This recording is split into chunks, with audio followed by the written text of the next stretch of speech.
meet someone who quotes Dave Ramsey like scripture? Yeah, me too. Today we're talking about why Dave Ramsey is kind of like Alcoholics Anonymous. But worse. Yeah, I said it. Come on, friends, let's break it down. Hey there, I'm Paige, and welcome to Nerdonomics, where we break down geeky money topics. Now, I want to be clear before I start talking about AA today that these are very popular programs, and there are good people that like AA, and there are good people that like Dave Ramsey. I'm not here to drag you for this or anything. I've worked in the mental health field before, and I have known people who really attribute AA with saving their life. And I think that is wonderful. It is one tool to use, it is not the only tool. And I think that the issue comes because there are a certain type of person who follows Dave Ramsey or who is in AA who thinks it is the only tool and who will go around splaining and haranguing people who do not think it is the only tool, who recognize that these ideologies are one tool that can work and that there are other tools that can work and perhaps can work in better ways depending on someone's situation.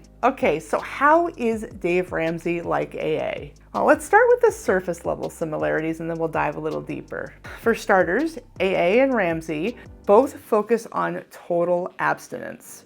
With AA, they say no alcohol whatsoever. With Dave Ramsey, it's no debt under any circumstances. Absolutely no debt. Both of the systems also emphasize personal responsibility, repentance, and discipline. They also both offer comfort via strict rules. And because of this, they offer certainty and chaos, which frankly the human brain has a high craving for, which is part of why they're both very popular frameworks. And actually, people vary in degrees of craving this. Pretty much everybody craves it to some extent, but some people have a much higher craving. Make it make sense. In psychological terms, this is known as a high need for cognitive closure. When someone has a high need for cognitive closure, they feel uncomfortable with chaos, open-endedness, or incomplete info. They tend to want to resolve uncertainty as quickly as possible, even if the answer they settle on isn't fully accurate. And the need for cognitive closure is a strong driver behind snap judgments, black or white thinking, and prematurely committing to interpretations or decisions. And it's not just a funny quirk if taken too far.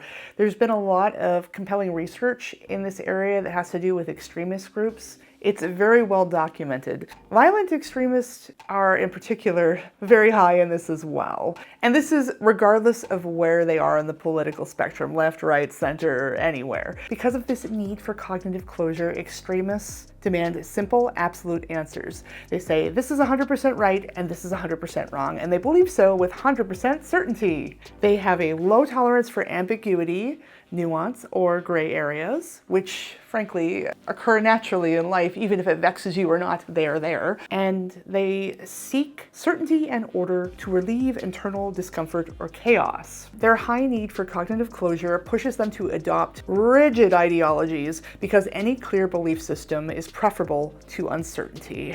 They are clinging to the branch in the wind and they are not letting go. There's a related concept also known as premature perceptual closure that's slightly different if you'll allow me to get in the weeds. Let's go into the weeds. It's pretty in the weeds. I sound like some kind of witch in some really hardcore fairy tale, like old school Grimm or Into the Woods, the Sondheim. But yeah, let's go into the weeds. Oh yeah, into the weeds, into the weeds. Premature perceptual closure is a related but slightly narrower phenomenon. And no, premature perceptual closure has nothing to do with the little blue pill. I've heard that joke before when I'm trying to teach people about this. Anyway, PPC is a specific cognitive shortcut where the brain finishes incomplete patterns too early. Phrasing, boom. So a way to think about this in more concrete terms is optical illusions. There are times where you'll have all kinds of visual info present and your mind will fill in missing parts of the picture incorrectly because it wants a complete image. It wants it to make sense. Your brain's like, make it make sense, and then it makes sense and it doesn't even tell you. So if you kind of extrapolate and you take that to social situations and everyday things with premature perceptual closure, in broader life terms, you would jump to conclusions based on partial evidence because the uncertainty feels intolerable. Now, If you're looking at extremists, they're going to have that high need for cognitive closure, the first one. That pushes them to adopt the rigid ideologies in the first place because any clear belief system is preferable to uncertainty. But the PPC takes them to another level that thankfully most people do not reach. That's really your conspiracy theorist level. The PPC makes them seize on early signs. They'll say, the world is evil, they're all corrupt, and then they'll stop processing further nuance because continuing to stay open would be too stressful for them. Essentially, they're kind of weak when it comes to ambiguity, to chaos. They're kind of weak sauce emotionally. And this can happen regardless of where you are on the political spectrum. Like, regardless. It's not a left, center, or right issue. This is a human issue. This is something about our hardware. It just comes out in different ways. And both AA and Dave Ramsey provide a welcome safe haven for this kind of thinking. And in service of these ideas, both AA and Dave Ramsey use catchy mantras and community slogans to emphasize and drive home these very fundamental pillars of the ideologies. They've turned it into catchphrases. Live like no one else, so later you can live like no one else. Sacrifice now for freedom later. Debt is dumb, cash is king. The borrower is slave to the lender. Actually, that's a religious thing. Proverbs 22:7, often repeated on his show. But just like AA isn't the only way to recover, Ramsey's not the only way to get your finances together.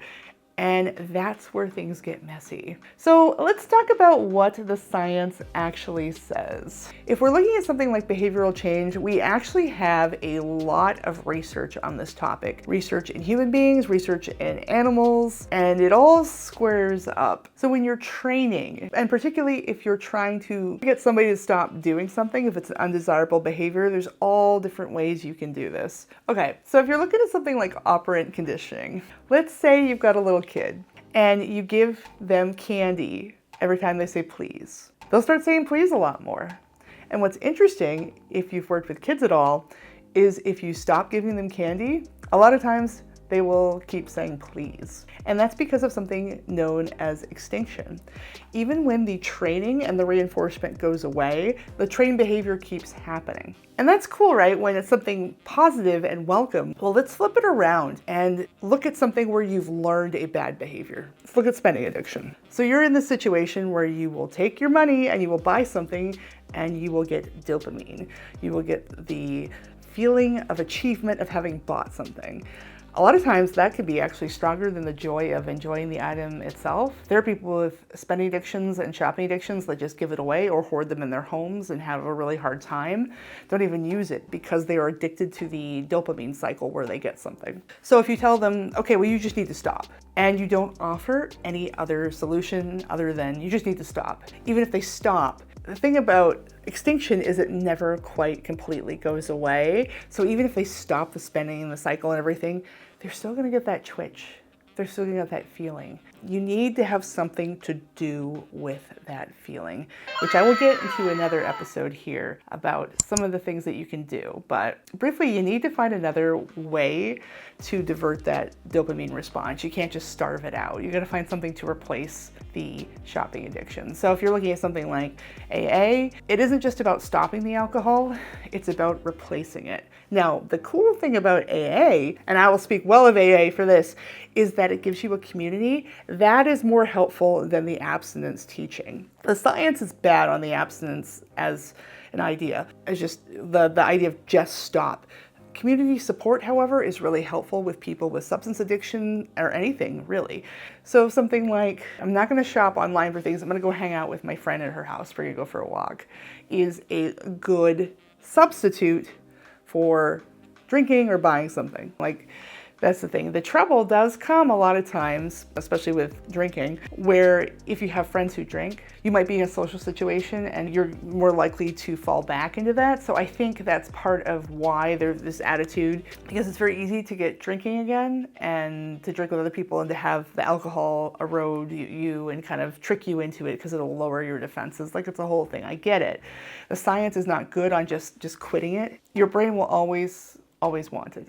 And so you have to find a thing to do when your brain wants it, because it's never going to quite go away. So for Ramsey, maybe part of Ramsey's whole thing is preaching about money keeps him from spending money badly. Maybe that's his substance of choice. But yeah, zero tolerance can be a double-edged sword, especially if it launches you into a shame cycle. And for a lot of people, their response to feeling ashamed might be to go buy things and make that problem worse, or to drink. So it's a really delicate balance here. It's far from as simple as what either program would have you think. And frankly, digging back down into Ramsey in particular, because if I had to choose a thing that I like less, it's definitely Ramsey. I like AA better than Ramsey. Ramsey's model is moralistic, not behavioral. He uses shame-based tactics, binary thinking. Like he really frames things as good or bad in a way that doesn't interface with reality. And there is no allowance in his methodology for structural issues like poverty, inflation, healthcare debt, things that have nothing to do with discipline or moral character. He also ignores the trauma people have around finance. I mean, financial trauma is real, financial abuse is real. And the fact that people might have variable needs, or Godzilla forbid, something like neurodivergence. Fundamentally, he's treating your wallet like it's possessed and it needs an exorcism. But most people just need better scaffolding. And frankly, money is social. Money isn't just math. I mean, it is math, but it isn't just math. It's culture, identity, class, power, our relationships. Money is all over this. And Ramsey's teachings isolate people because, frankly, he feels like if you can't do it his way, you're just undisciplined. Again, this is the reason I prefer AA, because at least AA gives you a peer group, gives you some support, which the research shows is helpful for behavioral change. Especially if they're a positive influence, shall we say. If you all are positive influence on each other, that's the way. Ramsey gives you shame and spreadsheets, but not community, not flexibility, and certainly not growth. So, okay, I'm being a hater here. This is my hater video. I always go not a hater and I point to my head like, this is me being a hater. So what's a better alternative? Well, I'll tell you what does work for financial change. Social learning, being around people who are good at money, having it rub off on you, being able to ask questions, which frankly is one reason that people whose parents are good with money have a sharp advantage. Not just the fact that your parents can pay for things and do stuff for you, which is a big thing, but also because they can show you how to be good with money. But if you don't have that, you can learn it later in life with friends. Another thing that works is gradual habit shifting. You need to keep with it. You need to keep trying. But the big thing is that as you're learning and changing and growing, self-compassion is key, as is developing good planning systems. So what's self-compassion? It is showing yourself the kind of grace and patience and courtesy you would if you had a friend who was struggling in the same situation. It's not beating yourself up or shouting at yourself. You can absolutely be disappointed at yourself just like you'd be at a friend who let you down. But it's being constructive and positive and loving whilst doing so, and working to help yourself to do better. Frankly, I am all about tools over rules. And part of this is figuring out what works for you. I have a weird cobbled together system that works for me. Let me know if you want a bigger peek into it. What I use isn't gonna work for everybody else. I have ways that my brain tends to work really well, but I think there's something for everyone, especially this day and age. There are tons of tools. It's just sometimes a matter of trial and error and sticking to it and being willing to experiment. Look, I know he's made a good career, but we don't need more financial fire and brimstone. We need tools that work in the world that we actually live in. Blah. Okay guys, Ramsey isn't all bad. I actually do some of what he says, but he's not gospel. And treating him like a one-size-fits-all is how you turn financial advice into financial harm. Sometimes you just gotta let go and let Godzilla. Anyway, it's been great talking to you as always. Thanks for watching, and I'll see you in the next video.